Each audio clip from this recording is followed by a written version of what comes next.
Déclaration de Générations et Peuples solidaires relative à la mascarade électorale du 31 octobre 2020. Notre pays, la Côte d'Ivoire, vient de vivre la pire consultation électorale jamais organisée sur son sol. Les Ivoiriens, dans leur immense majorité, n'ont pas adhéré au projet électoral inconstitutionnel de M. Ouattara. Les populations mobilisées partout sur le territoire national ont vaillamment empêché le déroulement du scrutin ou se sont abstenus d'y prendre part. Le taux de participation de cette farce électorale, selon les experts nationaux, n'a guère excédé 6%. En revanche, l'opinion publique nationale et internationale a été témoin de la brutalité exercée par les miliciens armés de M. Alassane Ouattara à l'encontre des manifestants. Cette violence abondamment documentée et relayée par tous les médias a occasionné de nombreux morts et des blessés graves dans les rangs de l'opposition, dont pour certains, le pronostic vital reste engagé. La Côte d'Ivoire, par le fait exclusif de M. Alassane Ouattara, se trouve plongée dans un état de quasi-guerre intérieure qui laisse apparaître les prémices d'un affrontement intercommunautaire et la déchirure durable du tissu social. Si rien n'est fait pour stopper cette dérive, notre pays risque de revivre les tourments d'un passé pas si lointain.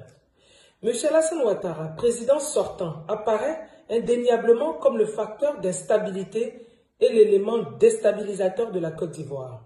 Aussi, Générations et Peuples solidaires s'inclinent respectueusement devant la mémoire de tous ces patriotes assassinés pour avoir défendu la souveraineté nationale. Exprime sa compassion aux blessés, victimes de la barbarie des milices de M. Ouattara. Félicite chacune et chacun de nos compatriotes pour leur engagement et leur détermination sans lesquels le mot d'ordre de désobéissance civile n'aurait pu connaître un tel succès.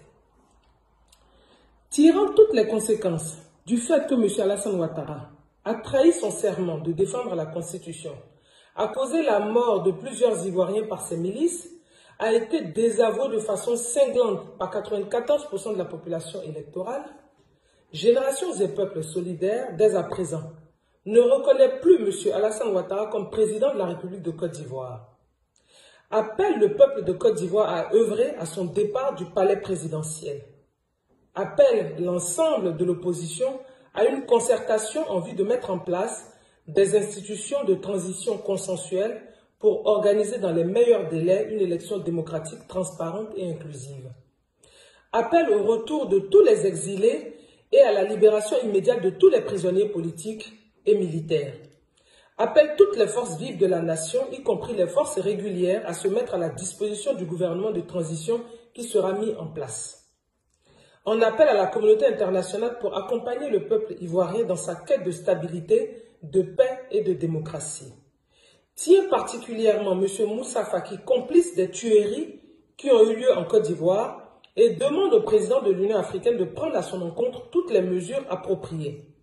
Dénonce la trahison de certains observateurs de la CEDEAO et tient pour complice le président de la commission de la CEDEAO, l'Ivoirien Jean-Claude Brault. Demande au peuple de Côte d'Ivoire de demeurer mobilisé et déterminé car aucun régime ne peut résister face à la mobilisation et à la ténacité d'un peuple en lutte. Fait à Paris le 31 octobre 2020 pour Générations et Peuples solidaires, Maître Afoussiata Bamba Lamine.